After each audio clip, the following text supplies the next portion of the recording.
주님의 성령 지금 이곳에 임하소서.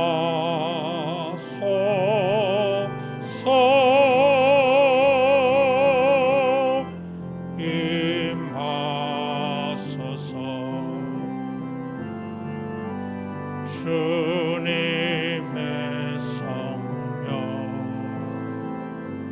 지금 이곳에 임하소서.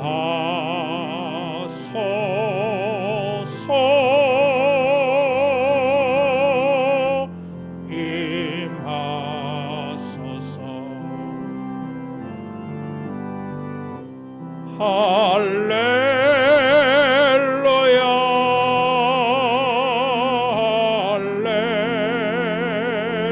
할렐루야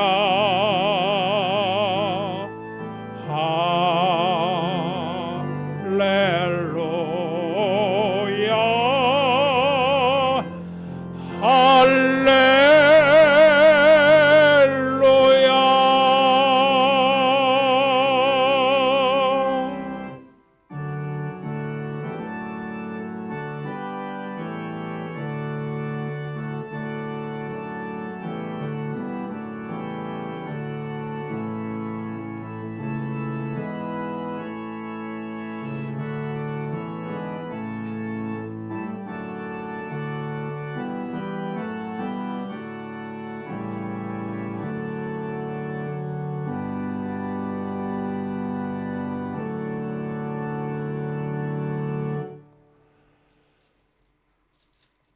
여호와여, 주는 나의 방패시요 나의 영광이시요 나의 머리를 드시는 자이시니이다. 천만인이 나를 애워사 진친다 하여도 나는 두려워하지 아니리이다. 아멘. 영광 받으실 하나님 아버지, 우리의 모든 경건과 신령한 일들을 연락하여 주시옵소서. 우리 예배를 연락하시고 주님을 간절히 구하는 우리들에게 주의 영광을 나타내시며 주의 백성들에게 주의 큰 자비를 베풀어 주시옵소서. 예수님의 이름으로 기도하옵나이다. 아멘.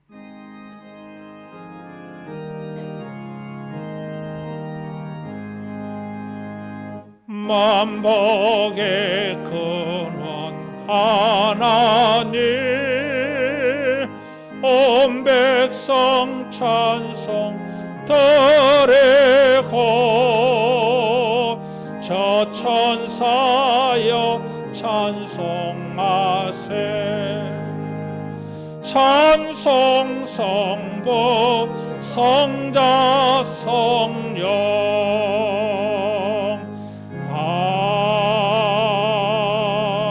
아멘. 신앙 고백하겠습니다. 전능하사 천지를 만드신 하나님 아버지를 내가 믿사오며 그 외아들 우리 주 예수 그리스도를 믿사오니 이는 성령으로 잉태하사 동정녀 마리아에게 나시고 본디오 빌라도에게 고난을 받으사 십자가에 못 박혀 죽으시고 장사한 지 사흘 만에 죽은 자 가운데서 다시 살아나시며 하늘에 오르사 전능하신 하나님 우편에 앉아 계시다가 저리로서 산자와 죽은 자를 심판하러 오시리라. 성령을 믿사오며 거룩한 공회와 성도가 서로 교통하는 것과 죄를 사하여 주시는 것과 몸이 다시 사는 것과 영원히 사는 것을 믿사옵나이다. 아멘.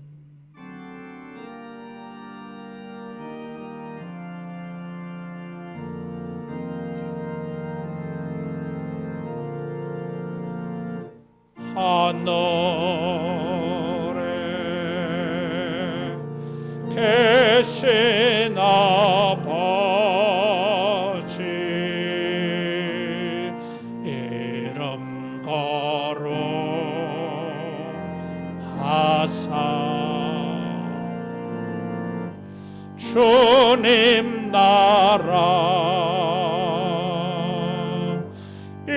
임하시고 뜻이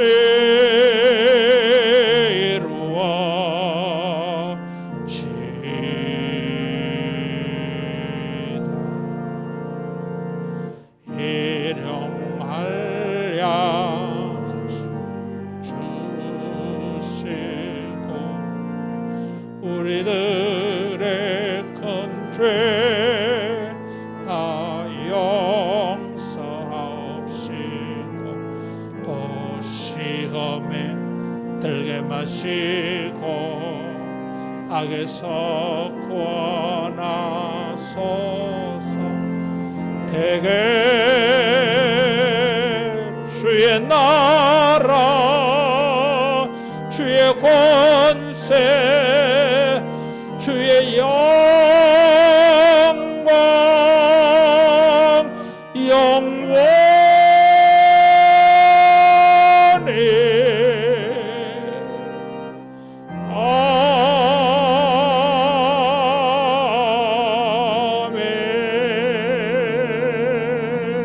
아멘. 교동문 60번 교도하겠습니다. 여호와여 주께서 나를 살펴보셨으므로 나를 아시나이다. 주께서 내가 앉고 일었음을 아시고 멀리서도 나의 생각을 밝게 하시오며 나의 모든 길과 내가 눕는 것을 살펴보셨으므로 나의 모든 행위를 익히 아시오니 여호와여 내 혀의 말을 알지 못하시는 것이 하나도 없으시니이다. 내가 주의 영을 떠나 어디로 가며 주의 앞에서 어디로 피하리까? 내가 하늘에 올라갈지라도 거기 계시며 수월에 내 자리를 펼지라도 거기 계시니이다. 내가 새벽 날개를 치며 바다 끝에 가서 거주할지라도 거기서도 주의 손이 나를 인도하시며 주의 오른손이 나를 붙드시리다. 하나님이여 나를 살피사 내 마음을 아시며 나를 시험하사 내 뜻을 아옵소서. 내게 무슨 악한 행위가 있나 보시고 나를 영원한 길로 인도하소서. 아멘.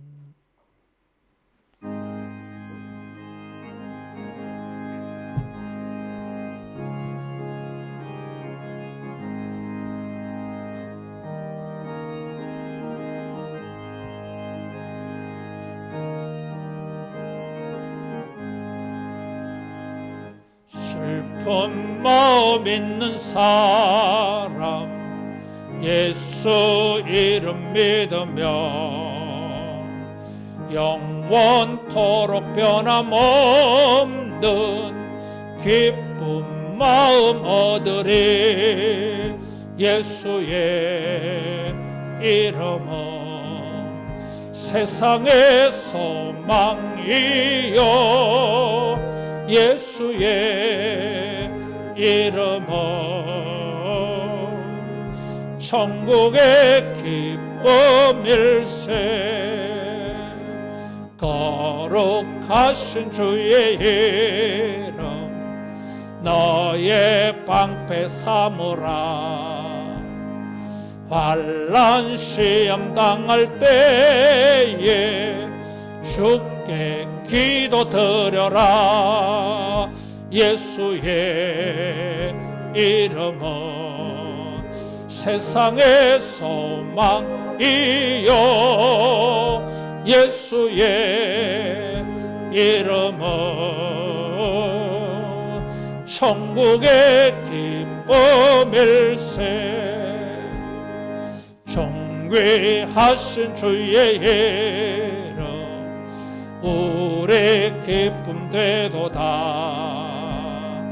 주의 품에 안길 때에 기뻐 찬송 부르리. 예수의 이름은 세상의 소망이요, 예수의 이름은 천국의 기쁨일세. 우리 갈 길 다 간 후에 보좌 앞에 나가 왕의 왕께 경배하며 멸류관을 드리리. 예수의 이름은 세상의 소망이요, 예수의 이름은 천국의 기쁨일세. 비전기도하겠습니다. 성령이여, 하나님의 큰 사랑을 물붓듯이 부으사 하나님을 경외하며 감격함으로 예배하게 하시고 주 예수의 놀라운 은혜를 넉넉한 마음으로 풍성하게 나누게 하시며 말씀과 기도로 우리의 심령을 부흥시키사 믿음의 능력들을 경험하게 하시어 세상을 예수로 충만케 하는 우리가 되게 하소서. 아멘. 기도하겠습니다.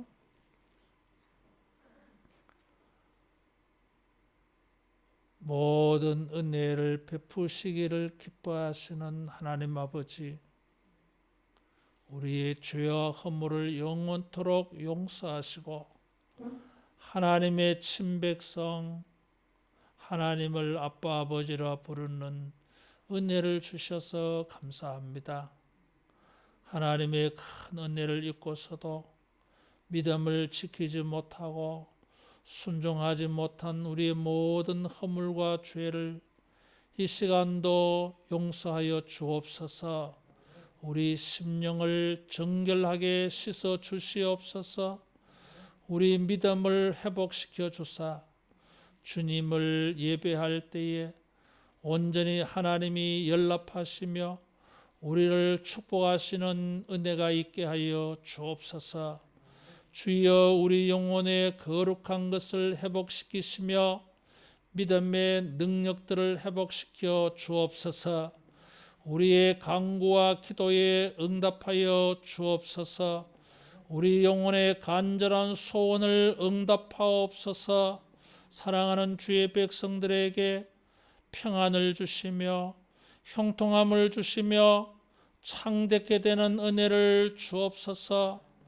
저들의 삶을 든든하게 붙들어 주시어 하나님의 은혜를 매일마다 날마다 체험하며 주님을 찬송하며 즐거워하며 살게 하옵소서. 우리 하나님의 은혜를 자랑하며 전하며 전도하며 간증하며 사람들에게 베풀며 살 수 있는 은혜를 주옵소서. 성도의 삶을 보호하여 주사 모든 불의하고 악한 일들을 막아 주시옵고 우리 하나님의 장중에 보호하여 주시오며 주님의 거룩한 은혜의 증인으로 나타내어 주시옵소서. 우리 하늘로 교회를 축복하여 주사 젖먹이로부터 장년과 노년에 이르기까지 모든 주의 백성들이 제단의 복을 받게 하시고 하늘의 은혜를 입게 하여 주옵소서. 주여, 저들의 뿔을 높여주시고 저들에게 주의 영광과 존귀로 덧입혀 주셔서 이 세상 속에서 거룩한 빛으로 소금으로 능력 있게 살게 하여 주옵소서. 우리 하늘로 교회를 축복하여 주사 기도의 응답이 풍성하게 하시며 천국의 권세가 충만히 나타나는 교회가 되게 하여 주시고 세상을 복음으로 변화시키는 일에 쓰임받게 하시며 능력 있게 하여 주시옵소서. 우리를 부흥케 하여 주소서. 주님의 거룩한 일의 도구로 사용하여 주옵소서. 우리 사회에도 주님이 주장하시며 통치하사 하나님의 뜻이 이루어지게 하여 주시옵고 모든 불의하고 악한 일들이 줄어지게 하시며 하나님의 세우신 교회들의 경건과 신령한 능력들이 이 땅을 변화시키기에 충분한 능력이 있게 하여 주옵소서. 저 북녘 땅에도 주의 자비를 더하시며 오늘도 숨죽여가며 엄밀하게 주의 이름을 부르며 예배하는 영혼들을 하늘문을 여시고 연락하여 주시옵소서. 모든 선교지에서도 주님의 이름을 부를 때에 하늘문을 여시고 하늘의 권능과 능력이 나타나게 하사 사신 우상 섬기는 사람들에게 우리 주님의 은혜를 담대히 전할 수 있게 하여 주시옵소서. 아버지여, 오늘도 우리가 세상의 무거운 짐들을 가지고 주 앞에 나왔습니다. 우리의 모든 무거운 것들을 맡아 주시옵소서. 저들의 삶을 가볍게 하여 주옵소서. 하나님의 은혜로 저들을 능력 있게 하여 주셔서 주님의 십자가의 짐을 감당하는 주님의 제자들로 살게 하여 주옵소서. 거룩한 성령과 말씀으로 위로하여 주시고 능력 있게 하여 주시고 소망이 풍성해지게 하여 주시옵소서. 우리의 마음에 신령하고 경건한 천국의 복된 것들로 충만하게 하사 심령의 큰 변화를 받아 우리 하나님을 찬송하며 기뻐하며 즐거워하는 은혜가 임하게 하여 주옵소서. 주님이 우리 모든 사람의 심령에서 존귀와 영광과 높임을 받으시기를 원하오며 예수님 이름으로 기도하옵나이다. 아멘.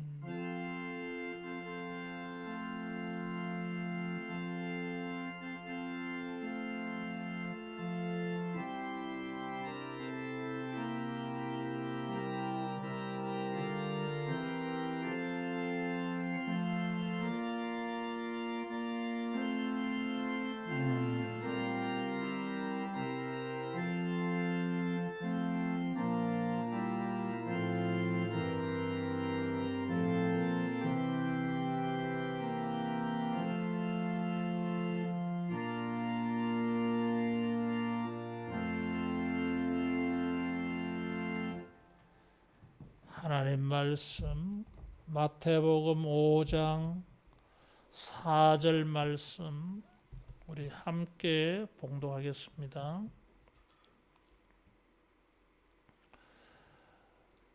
애통하는 자는 복이 있나니 그들이 위로를 받을 것이며. 아멘. 복이 있는 사람들의 모습이 있어요. 그것은 기쁨이라고 하는 것입니다.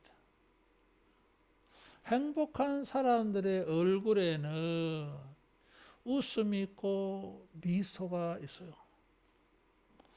행복하지 않는 사람들은 표정이 어둡고 마음이 슬프고 우울하고 말에도 기운이 없습니다. 일반적으로 복이 있다고 여겨지는 사람들은 기뻐하는 사람들인데 예수님은 다르게 말씀하셨어요. 애통하는 자가 복이 있다 그랬어요. 애통한다고 하는 것은 그만한 슬픔이 있다는 것인데, 슬픈 일이 있다는 것인데, 행복하지 않는 것이 있다는 것인데, 예수님은 어떻게 애통하는 자가 복이 있다고 말씀하겠습니까?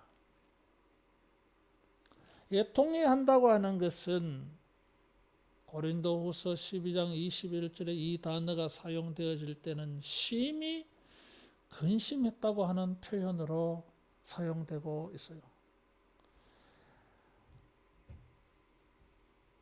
고통스럽게 슬퍼할 때에 이 단어가 사용되고 있어요. 나인성 과부의 아들이 죽어서 장례를 치르고 있습니다. 관이 지금 나가고 있어요. 그 어머니의 마음이 얼마나 슬프겠습니까? 이럴 때에 사용되어진 것이 애통이라고 하는 단어예요. 이 단어를 실감나게 표현해 주는 것이 창세기 37장 34절에 요셉이 죽었다는 말을 들었을 때에 야곱이 슬퍼한 것입니다. 그때에 애통이라고 하는 이 단어가 사용되어졌어요. 야곱에게 요셉은 어떤 아들입니까? 아들이 12명이 있지만 가장 사랑하는 아들이었어요. 그 어머니 라헬은 야곱이 사랑하는 여인이었습니다. 그래서 요셉에 대한 사랑은 단순히 자식에 대한 사랑만이 아니었어요. 자기가 사랑하는 여인 라헬이 죽었습니다. 라헬에 대한 모든 애정이 함께 포함되어져 있는 사랑인데 그 아들이 죽었다는 것이에요. 형들이 양을 치러 있는데 안부를 알아보려고 신부를 보냈는데 죽었다는 소식이 들려온 거잖아요. 사실은 죽은 게 아니었습니다. 형제들이 속인 거잖아요.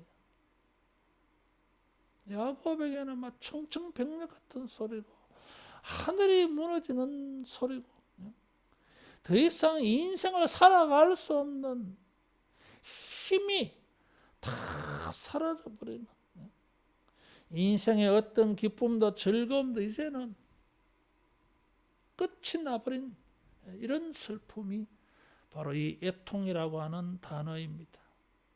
가장 절망적인 상황의 슬픔이에요. 사무엘상 1장에 보면 1장 10절에 한나는 자식이 없어요. 그래서 울며 애통해하며 하나님께 기도했습니다. 그 슬픔의 깊이가 얼마나 컸던지 엘리 제사장이 볼 때에는 술 취한 여자 같아 보였어요. 그 내면의 슬픔이 너무 컸던 거예요. 슬픔이 크면 막 통곡이 나오기도 하지만 때로는 소리는 나오지 않고 깊은 내면에 깊은 좌절, 실망감이 생겨나는 것입니다. 라헬은 창세기 31장에 보면 베냐민을 낳다가 죽습니다. 요셉을 낳을 때에 하나님이 나에게 더하여 주시리라. 그렇게 아들을 낳고 싶었는데 자기 언니와 경쟁하다시피 그렇게 해봤지만 자기는 자식을 못 낳았어요. 그러다가 하나님의 은혜로 요셉을 낳았고 너무 기뻤어. 내 인생에도 이제 빛이 비치는구나. 그래서 하나님이 아들을 주셨으니까 이게 증거요, 사인이요, 표적이야. 그래서 더하여 주실 것이다. 그래서 요셉이라고 지었습니다. 그리고 이제 이 가나안 땅으로 야곱이 돌아올 때에 베들레헴에서 베냐민을 낳다가 죽잖아요. 그래서 라헬이 그렇게 원했던 아들을 지금 안게 되어졌는데 자기가 죽으니까 너무 슬픈 거예요. 저 아들을 어떻게 할 것인가? 어떻게 누가 키울 것인가? 그리고 자기는 이제 죽으니까 베냐민의 베냐민을 통한 어떤 기쁨도 누릴 수가 없잖아요. 그래서 베노니 그래서 슬픔의 아들 그런 뜻입니다. 라헬이 가졌던 슬픔이 애통이. 이런 하늘이 무너지는 것과 같은 이런 상실감, 박탈감으로 모든 것이 끊어진 것 같은 이런 인생을 살아가는 사람들에게 예수님은 복이 있을 것이다 그러죠. 이 말씀은 혁명적인 말씀이에요. 우리들이 가지고 있는 모든 기존의 생각들을 다 무너뜨려 버리는 그런 역설적인 말씀이에요.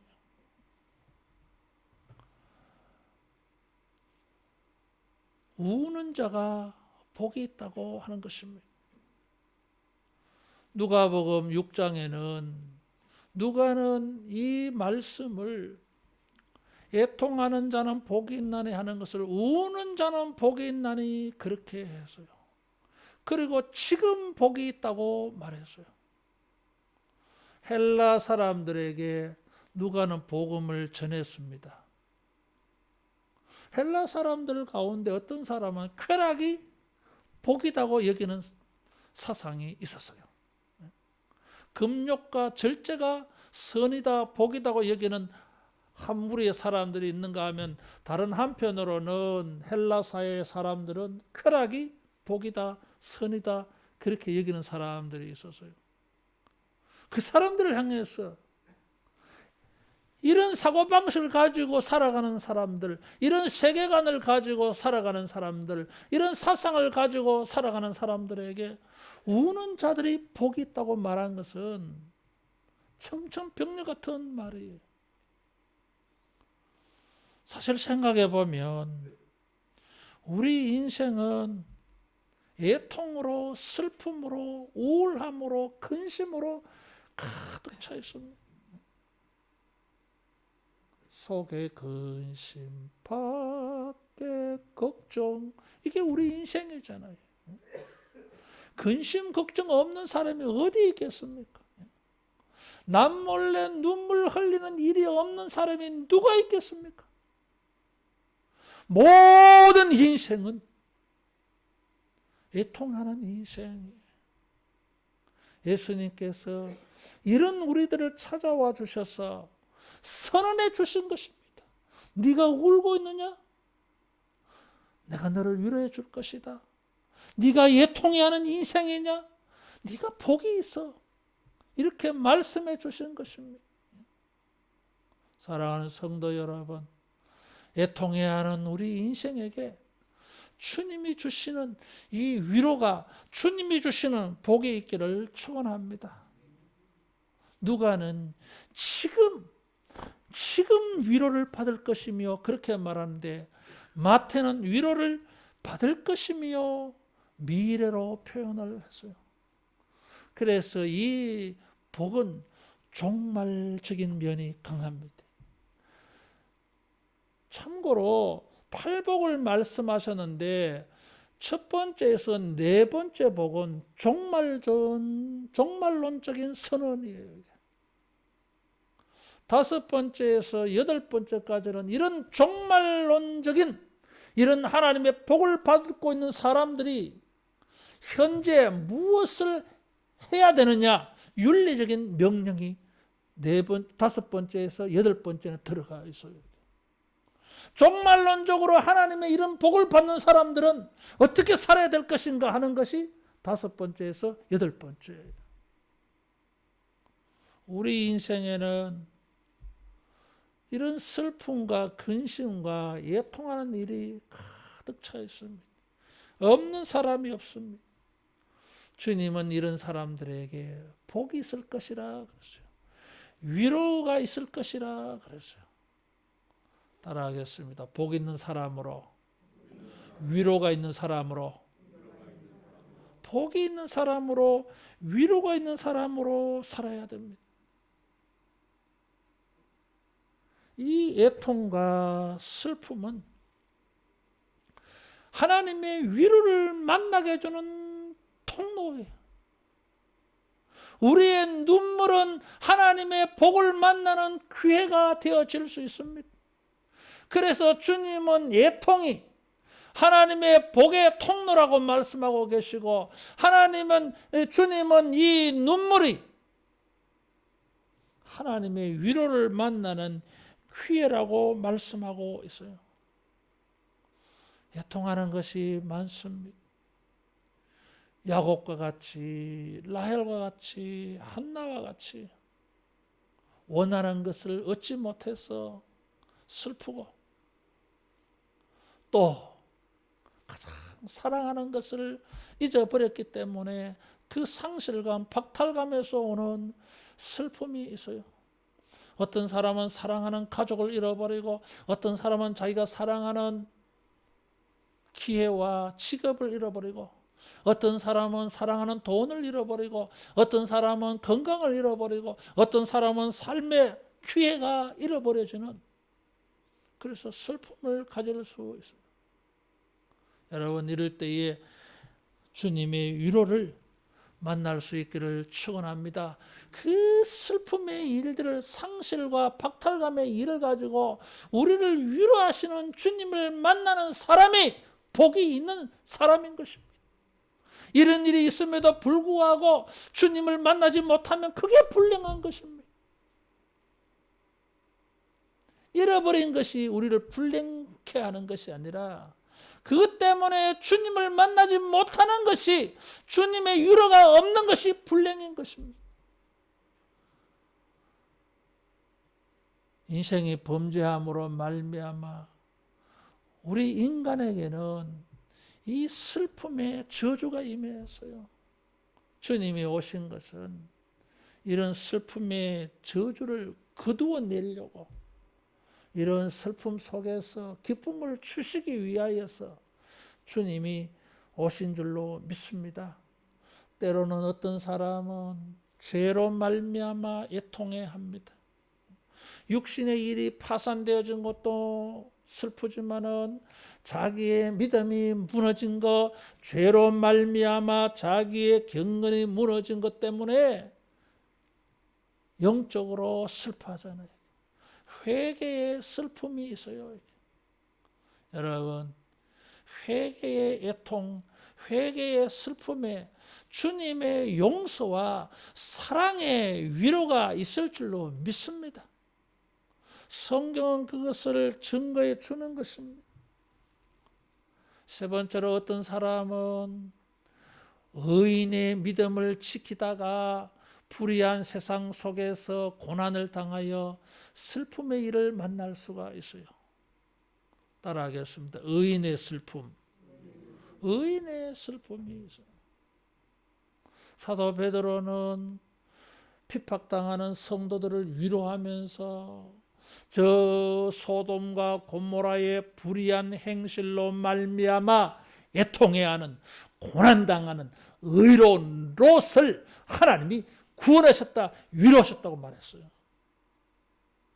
거룩한 믿음의 영혼을 가지고 우리가 세상 속에, 믿지 않는 사람들 속에, 불의한 사람들 속에 살아가면서 스트레스 받는 게 많잖아요.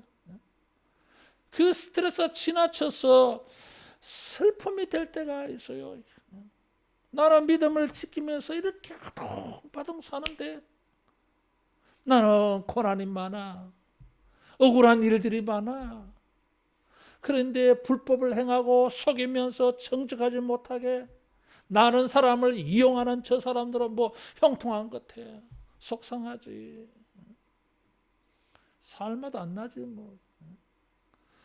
일하러 가고 싶지 않지 뭐 이게. 다 때려치우고 싶지 뭐 이게. 그런데 주님께서 위로해 주신다 그래서. 따라하겠습니다. 하나님은 위로의 하나님이시다. 애통해하는 게 무엇이든지 간에 하나님은 위로해 주시겠다고 하는 것입니다. 여기에 이 표현이 재미있어요. 애통하는 자는 그래도 무엇을 애통하는 것인가? 제가 뭐 몇 가지를 말씀을 드렸지만 여기에 무엇을 애통하는지를 말하지 않고 있어요. 그냥 애통하는 자. 이게 재밌는 표현이에요. 첫째는 말할 것도 없지 그거는. 애통해 한다고 하면 사람들이 다 알아. 무엇을 말 안 해줘도 딱 떠오르는 게 있어. 이게 죄에 대한 애통. 구약적으로 보면은 이 회개의 애통이 있잖아요. 이게 옷을 찢고 울며 부르짖어라 뭐 이런 게 있잖아요. 이게. 그래서 말하지 않아도 다 알아들어. 그래서 성경은 이럴 때는 언급을 안 해요. 강한 인상을 도리어 주는 거죠. 이게 이 표현의 기술이에요. 이게. 말하지 않아도 죄에 대한 예통이기 때문에 말하지 않지.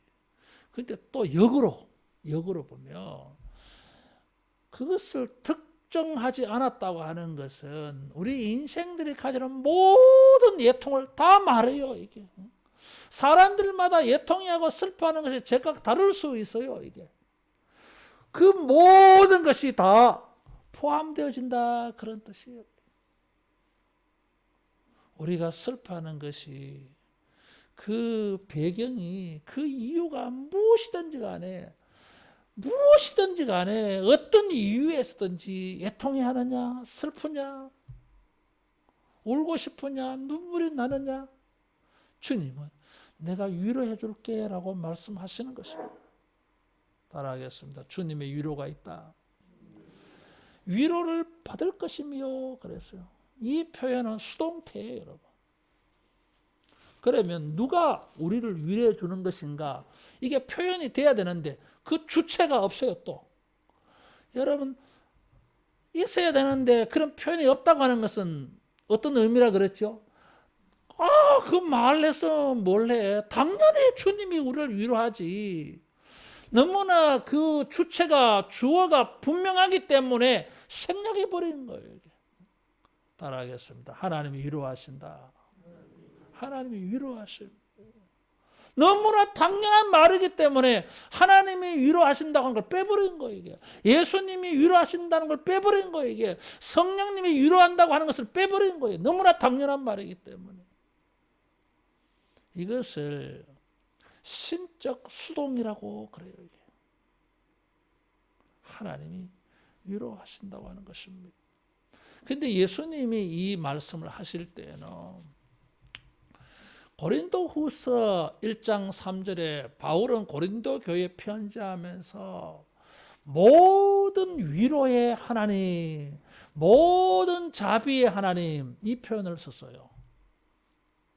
하나님은 모든 일을 위로해 주신다. 하나님이 위로하지 않는 일이 없다. 그래서 모든 위로의 하나님이에요.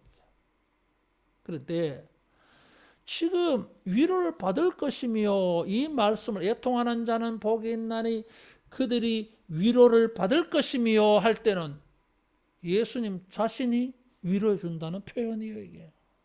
따라하겠습니다. 주님이 위로하신다. 내가 위로해 주겠다고 하는 것이에요. 이게. 우는 자들을 향하여서 주님이 일방적으로 선언하는 것입니다. 내가 위로해 줄게. 내가 위로해 줄 거야. 이런 말씀이에요. 네가 슬퍼하는 이유가 무엇이든지 간에 내가 위로해 줄 거야. 그래서 너는 복이 있어. 이런 것이. 사랑하는 성도 여러분, 우리를 슬프게 하는 것들, 애통해 하는 것들이 무엇이든지 간에 그 모든 것을 통해서 주님의 위로가 있기를 축원합니다. 우리는 주님의 위로를 기대해야 됩니다. 그래서 애통해 하는 것들은 주님의 위로를 경험하는 기회. 위로라고 하는 이 단어는 성령님 보혜사 이거와 연관성이 있는 단어예요. 이게. 위로라고 하는 이 단어의 원래의 의미는 내 옆으로 부른다고 하는 뜻이에요. 이게. 다시 말하면 같이 있는 거죠. 불렀어. 곁에서 가까이 그런 것이에요. 여기서 더 나아가서 이 단어는 안아준다. 허그. 이리 와. 한번 안아줄게. 힘내라. 격려라. 두드리는 거잖아요. 이게 위로의 격려. 그건 뭘 말하는 거죠? 공감한다는 것이잖아요. 우리의 연약함을 체휼하지 아니하는 자가 아니요. 이중부정을 썼어요. 우리의 모든 연약함을 같이 체휼, 몸으로 같이 느낀다고 하는 것입니다. 그래서 예수님은 육체로 인간의 몸으로 오신 것이에요. 왜 인간의 몸으로 오셨습니까? 우리를 위로해 주시려고. 왜 하늘에 계시지 않고 이 땅에 오셨습니까? 우리 옆에서, 우리 곁에서 우리를 안아주시면서 위로해 주시려고. 내가 안다. 내가 도와줄 거야. 힘내. 이런 것입니다. 따라하겠습니다. 주님이 위로해 주신다. 주님이 위로해 주십니다.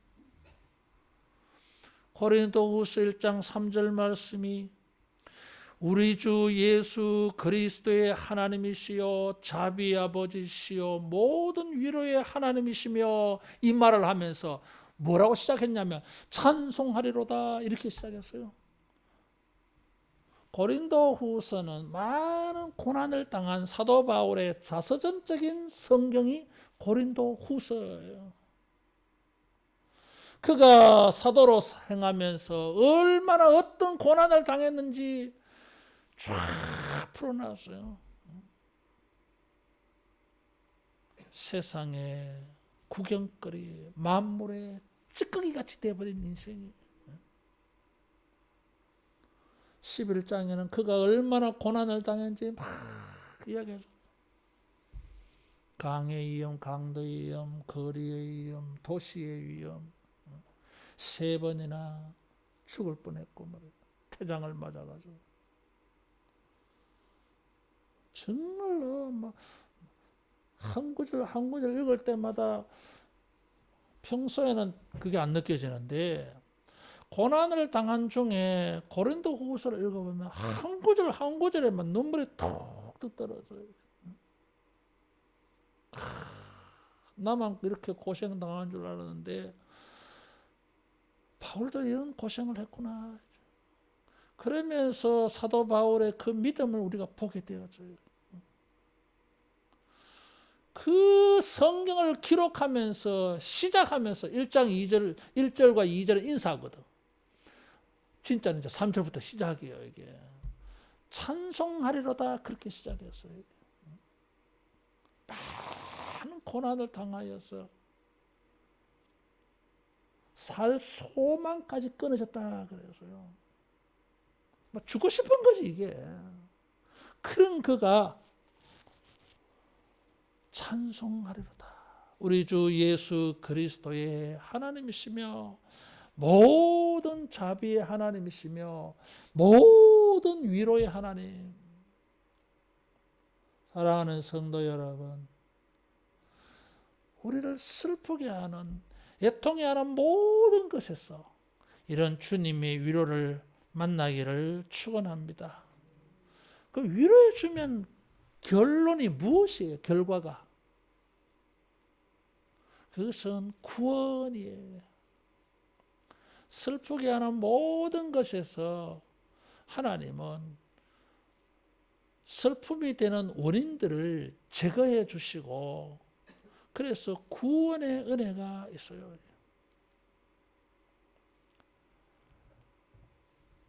라헬은 베냐민을 낳고 죽으면서 베노니 슬픔의 아들 그랬어요. 우리가 이해 가잖아요, 여러분. 야곱은 요셉이 죽은 줄 알고 대성통곡을 했어요. 20년을 그래 살다가 요셉이 국무총리가 된 걸 듣잖아요. 얼마나 기뻤겠어요, 여러분. 하나님께서 야곱을 어떻게 위로해 주었습니까? 그 슬픔을 바꾸는 것입니다. 라헬은 베노니 슬픔의 아들 그랬는데 야곱이 아니 오른손의 아들이라고 베냐민이라고 불렀던 것입니다. 라헬은 슬픔의 아들 그러는데 그 말을 듣고 야곱이 라헬을 위로하면서 오른손의 아들이라고 불렀어요. 여러분, 오른손은 능력을 상징해요. 이게. 누구의 오른손의 아들입니까? 야곱의 오른손의 아들, 하나님의 오른손의 아들, 그런 뜻이에요. 이게. 라헬은 아들을 낳고 자기가 죽어.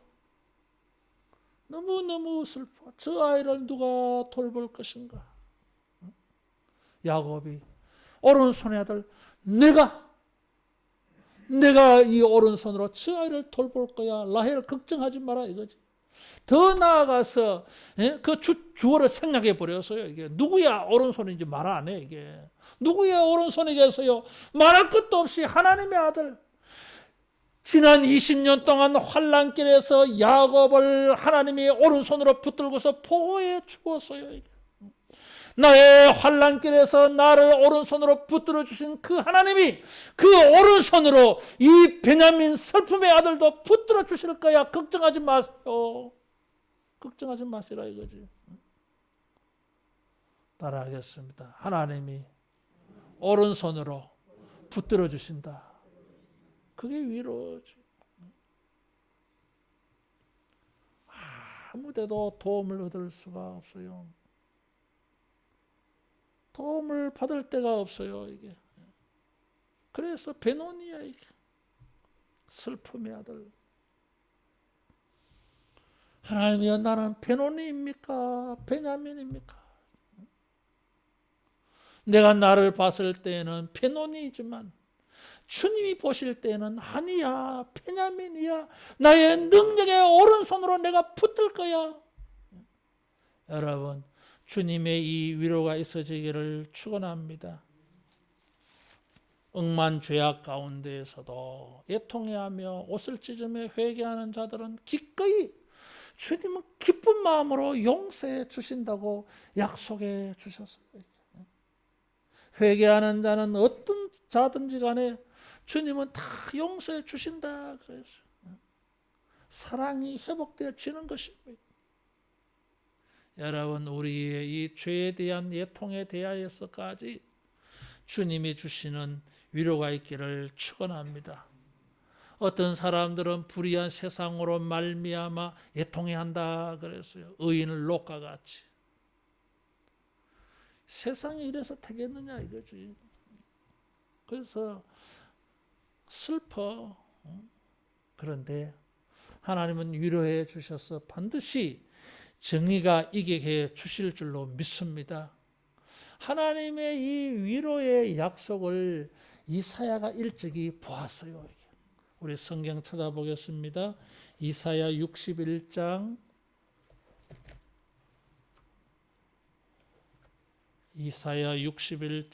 1절에서 4절 말씀. 우리가 다 잘 아는 말씀이에요. 특별히 3절 4절 이사야 61장 3절 4절 같이 봉독하겠습니다.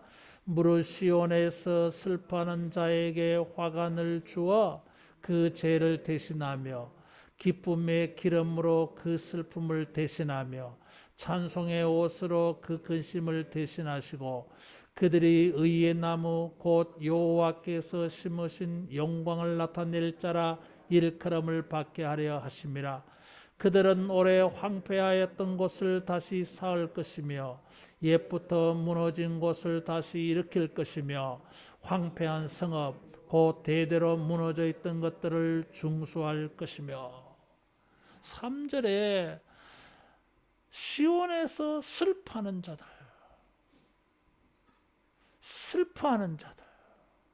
근심하는 자들에게 주님은 화관을 준다 그랬어요. 구약적 배경에서 보면 죄를 대신한다 그랬어요. 슬퍼하는 사람들은 죄를 뒤집었습니다. 그게 무엇을 말하면 자기는 죄와 같다 이런 거예요. 먼지와 티끌을 뒤집어 쓴다고 하는 것은 인생이 천하게 되어졌다 그런 뜻이에요. 이게.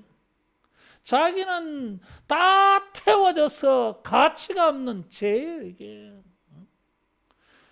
여러분 인생이 다 무너져 버렸어. 죄가 되어버렸어. 다 타버렸어. 이게. 욕과 같이. 얼마나 슬프게 했어. 이게. 희망이 보이지 않아. 뭐 타버렸는데 뭐 깨어진 거는 붙이면 되지만 타버린 건 어떻게 할 거예요. 이게. 절망이에요. 남은 것은 뭐 슬픈 건 눈물밖에 없어. 다른 건 없어. 이게. 그런데 주님께서 화관을 줘. 화관은 뭐요? 꽃으로 만든 관이요. 이게. 영광의 면류관이요. 이게. 승리자의 면류관이요. 이게.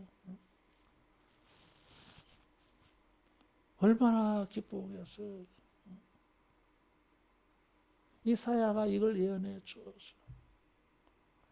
시온의 백성들을 그랬습니다. 나라가 망해버렸어요. 예루살렘 성전이 무너져 버렸어요. 성전의 백성들이 포로로 끌려가 버렸어요. 끝난 거지 뭐 이게. 그들에게 무슨 미래가 있겠습니까?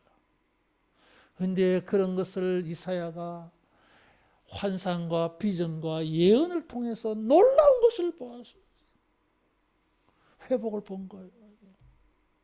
그래서 4절에 이 사람들, 끝이 났다고 여겨졌던 판단되지는 이 사람들이 오래 황폐하였던 것을 다시 쌓을 것이며 옛부터 무너진 것을 다시 일으킬 것이며 황폐한 성읍 대도로 무너졌던 것을 중수 다시 일으킬 것이라는 것입니다.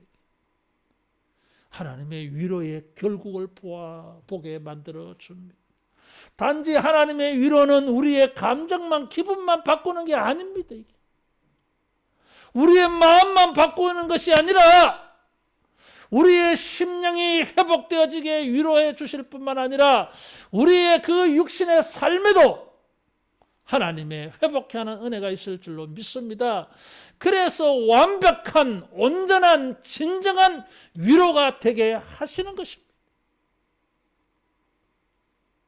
사도 바울은 이것을 본 거예요. 이사야가 본 것을 바울이 이것을 본 거예요. 그래서 고난 가운데서 사도 바울은 주님을 찬송했던 것입니다. 찬송하리로다. 우리 주 예수 그리스도의 하나님이시며 모든 자비의 아버지시며 모든 위로의 하나님이시며 그랬어요. 이론가의 말이 아니에요. 이게. 우리와 비교할 수 없는 더 많은 고난과 슬픔을 당한 경험의 고백인 것입니다. 삶의 체험이었던 것입니다. 사랑하는 성도 여러분, 하나님은 모든 것을 위로해 주시는 아버지십니다. 위로의 하나님께서 요한계시록 7장과 21장에 보니까 성도의 모든 눈에서 그 눈물을 닦으시며 그랬어요. 주님의 이런 눈물을 닦아주시는 은혜가 있기를 축원합니다. 슬픔이 많은 이 세상 가운데에서 우리는 자포자기하고 좌절하고 살지 않습니다. 시편 126편 5절 6절에 보니까 눈물을 흘리며 씨를 뿌리는 자는 기쁨으로 거두리로다 그랬어요. 주님의 위로를 믿기 때문에 우리는 눈물을 흘리면서 씨를 뿌려야 됩니다. 우리가 아무것도 하지 아니하면 정말 불량한 자로 끝나고 마는 것입니다. 주님이 우리를 위로케 하시는, 주님이 우리를 회복케 하시는 은혜를 만날 수가 없는 것입니다. 슬픔 가운데에서도 여러분 믿음의 씨를 뿌리기를 축원합니다. 슬픔 가운데에서도 기도의 씨를 뿌리기를 축원합니다. 시편 기자는 고백하기를 주여 내 눈물을 주의 병에 담으소서 그랬어요. 참 이게 유머스러운 표현이에요. 이게. 눈물이 나면은 이걸 이렇게 호리병을 대고 담아. 왜 그렇게 하는 거죠? 눈물을 모아서 하나님께 보여드리는 것입니다. 주여, 내 눈물이 이만큼 많습니다. 내가 이렇게 많이 울었습니다. 어떻게 해달라고? 이 눈물을 보시면 모든 위로의 아버지께서 마음이 어떻게 했어요? 우리의 연약함을 체휼하지 아니하는 자가 아니라 그랬어요. 나사로가 죽었을 때 주님은 울으셨어요. 우리 인생을 공감한 것입니다. 이게. 나인성 과부의 아들이 죽어서 장례를 치르고 갈 때에 주님은 우셨어요. 이게. 슬픔 당한 여인의 슬픔을 주님이 공감한 것입니다. 이게. 그런 예수님이십니다. 우리를 위로하시는 주님인 줄 믿고 울며 씨를 뿌리기를 축원합니다. 울며 씨를 뿌리러 나가는 자는 기쁨으로 단을 거두리로다. 기쁨이라고 하는 단을 거둘 것입니다. 주님은 결코 우리를 버려두지 아니할 것입니다. 창세기 21장에 보면 하갈은 이스마엘을 데리고 아브라함의 집에서 쫓겨납니다. 태도가 엄마나 아들이나 잘못된 것이죠. 사라에게 미움을 받아서 핍박을 받아서 쫓김을 당해요. 그래서 저 하갈은 자기의 고향 애굽으로 가려고 합니다. 그래서 아브라함이 떡도 주고 가죽 부대에 가죽 주머니에 물주머니도 만들어줘서 줍니다만은 그게 이제 다 떨어져 버린 것이에요. 광야에서 이제 죽지 뭐. 하갈이 그 이스마엘을 멈추게 하고 화살 한바탕 거리라 그래서 화살을 쏘면 화살이 떨어지는 거리 정도. 예를 들면 100m, 200m 떨어져서 멀찍이 떨어져서 하갈이 통곡을 했어요. 기가 막히는 거죠. 내 아들이 죽는 것을 참아보지 못하겠구나.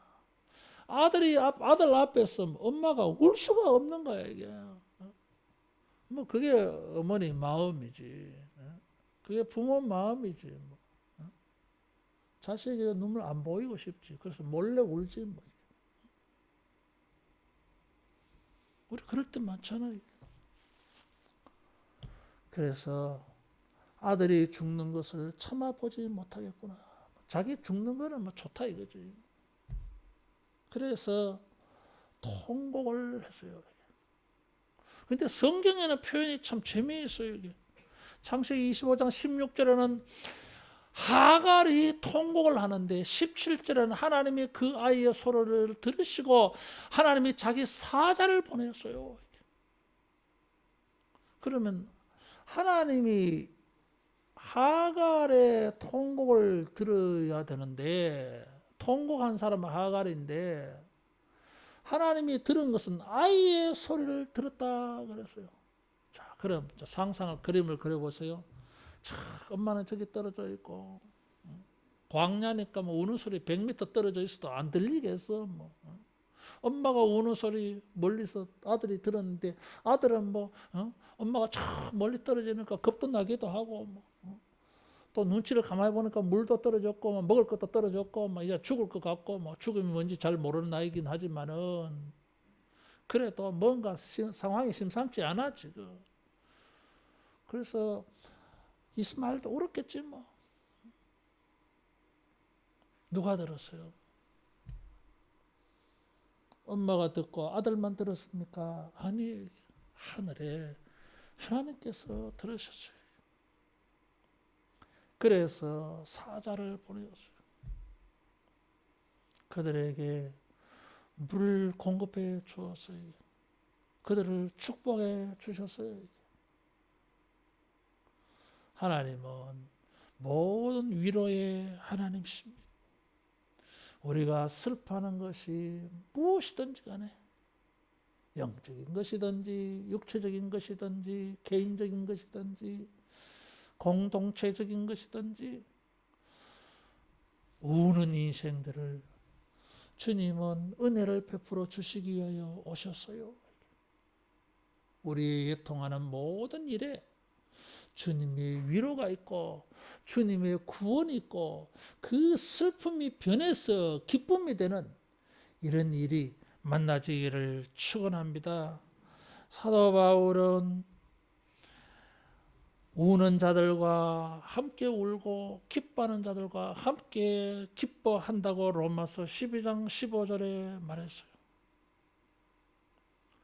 우리는 이런 신앙심을 가집니다. 더 나아가서 고린도후서 6장 10절에 근심하는 자 같으나 항상 기뻐하는 자라 그랬어요. 우리 육신의 인생의 근심과 슬픔을 부정하지 않습니다. 우리의 현실인 것을 압니다. 그러나 그것만으로 우리가 살지 않습니다. 근심하는 자 같으나 기뻐하는 자라 그랬어요. 하나님의 위로하심, 주님의 위로하심, 위로의 영이신 성령의 위로하심이 있음을 믿고 기대하고 소망하면서 슬픔과 애통해하는 가운데에서도 항상 기뻐할 줄 아는 믿음으로 의지적으로 기뻐해서 주님의 위로하심을 체험하는 우리 모두 되기를 축복합니다. 기도하겠습니다. 슬퍼하는 자, 애통하는 자를 위로하셔서 기뻐하게 하시고 웃게 하시고 즐겁게 하시고 찬송하게 하시는 우리 아버지, 애통해하고 슬퍼하는 모든 주의 백성들, 그 이유가 원인이 무엇이든지 간에 주여 저들을 위로하여 주시옵소서.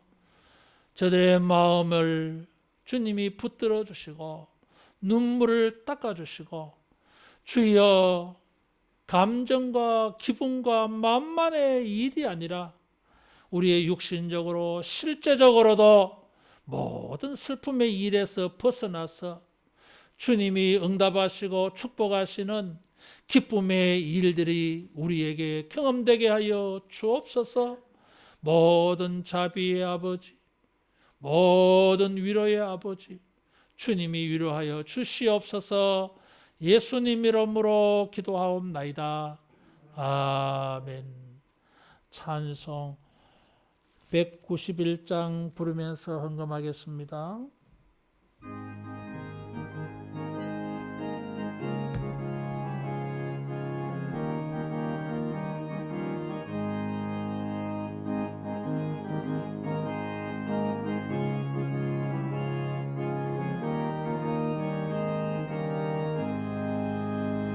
내가 매일 기쁘게 순례의 길 행함은 주의 팔이 나를 안보함이요 내가 주의 큰 복을 받는 참된 비결은 주의 영이 함께함이라.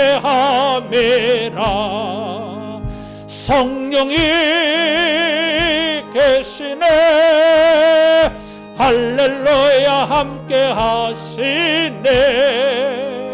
좁은 길을 걸으며 밤낮 기뻐하는 것 주의 영이 함께 함이라. 전에 죄에 빠져서 평안함이 없을 때 예수 십자가의 공로 힘입어 그 발 아래 엎드려 참된 평화 얻으며 주의 영이 함께함이라. 성령이 계시네 할렐루야 함께하시네. 좁은 길을 걸으며 밤낮 기뻐하는 것 주의 영이 함께함이라. 나와 동행하시고 모든 염려하시니 나는 숲의 새와 같이 기쁘다. 내가 기쁜 마음으로 주의 뜻을 행하며 주의 영이 함께함이라. 성령이 계시네. 할렐루야 함께 하시네. 좁은 길을 걸으며 밤낮 기뻐하는 것 주의 영이 함께 함이라. 세상 모든 욕망과 나의 모든 정욕은 십자가에 이미 못을 박았네. 어두운 밤이 지나고 무거운 짐 벗으니 주의 영이 함께함이라. 성령이 계시네. 할렐루야 함께하시네. 좁은 길을 걸으며 밤낮 기뻐하는 것 주의 영이 함께함이라. 우리 앞뒤좌우로 축복하며 인사하겠습니다. 주님이 위로해 주십니다. 한 번 더 힘을 냅시다. 우리의 예품이, 애통이 주님의 위로를 만나는 이런 기회로 삼고 이런 것을 체험하는 이런 믿음이 되기를 축원합니다. 4월 봉사자 수고 많으셨습니다. 5월 헌금위원 봉사 박상종 집사님, 서병노 집사님, 김숙희 권사님, 정경희 권사님, 안내위원 강은숙 권사님, 최종인 권사님, 예배 마치고 성가대석에 남으셔서 우리 김 목사님 지도 받으시기 바랍니다. 식당 봉사 오늘은 2여전도에, 다음 주일은 3여전도에입니다. 예배 마치고 5층에 올라가시면 우리 식당에 있어요. 거기 가서 꼭 식사하시고 교제하시고 그렇게 가시면 좋겠어요. 전도 대상자 2사람씩 걱정해서 기도 전도하고 교회에 모시고 오시기를 바라요. 또 설교 들은 거 가지고 그들과 나누면서 우리 목사님이 이런 설교를 하셨다. 우리 같이 한번 설교 들으러 가자. 그렇게 해서 꼭 모시고 오시기를 바라요. 기도하겠습니다.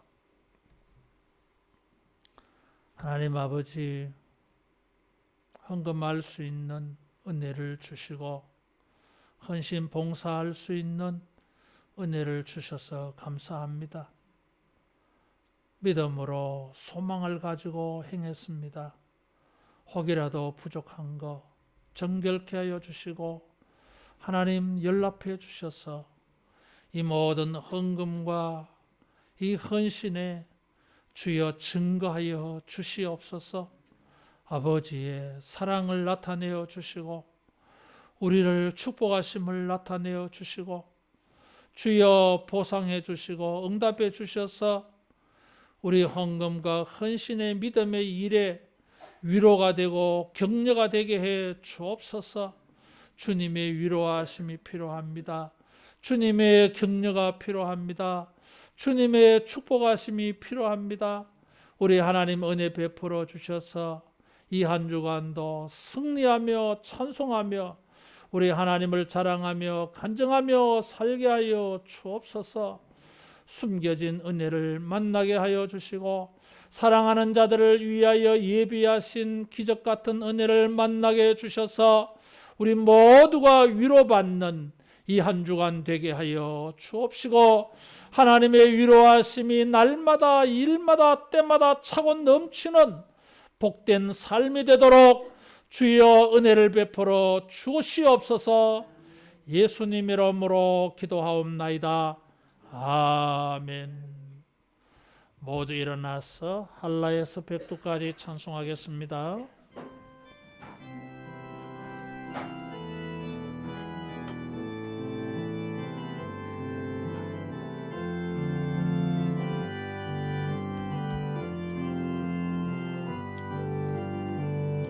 이 땅의 동과 서남과 북 가득한 죄악 용서하소서.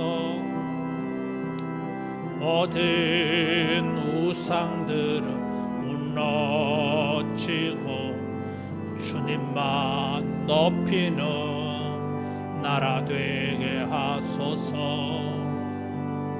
이 땅에 지친 모든 영혼 주 예수 사랑 알게 하소서. 저들의 아픔과 눈물 씻는 주님의 보혈 이 땅 치유하소서. 성령의 새바람 이 땅에 불어소서. 주의 영 그 생기로 우리를 다시 살리사 이 땅에 하나님 영광껏 그런 나라가 되게 하소서. 열방에 하나님 영광 비추는 그런 나라가 되게 하소서. 성령의 새바람 성령의 새바람 이 땅에 불어소서. 주의 영 그 생기로 교회를 다시 살리사 이 땅에 하나님 영광 거한 그런 교회가 되게 하소서. 열방에 하나님 영광 비추는 그런 교회가 되게 하소서.